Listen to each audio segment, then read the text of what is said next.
Malapit nang mapanood sa big screen ang pelikulang Unspoken Letter.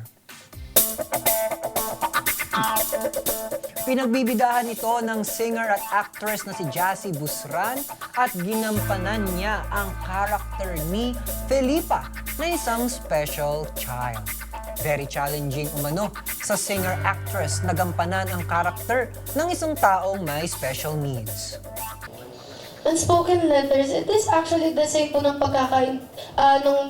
explanation nila direct.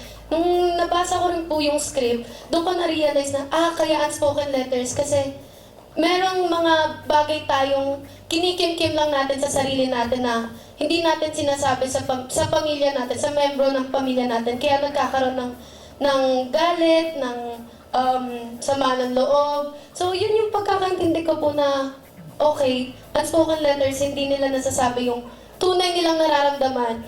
So parang napapangunahan sila ng galit nila nang hindi nila nalalaman kung ano ba talaga yung totoong nangyari.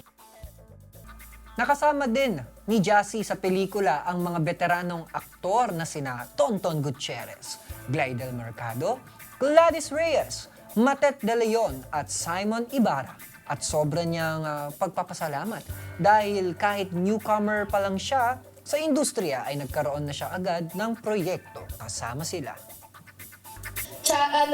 Memorable. Hindi siya challenging kasi parang alam niyo naman na po na ganun yung mangyari. Pero pinaka-memorable, sobrang saya masampal ng isang Gladys Reyes po. Manhit po siya actually kasi nagulat po ako na ganun. Kahit yung parang alam niyo na po na ganun yung eksena, magugulat ka pa rin. Pero parang nangibabaw po sa akin yung proud sa sarili ko na nasampal ako ng isang Gladys Reyes. Ganun po.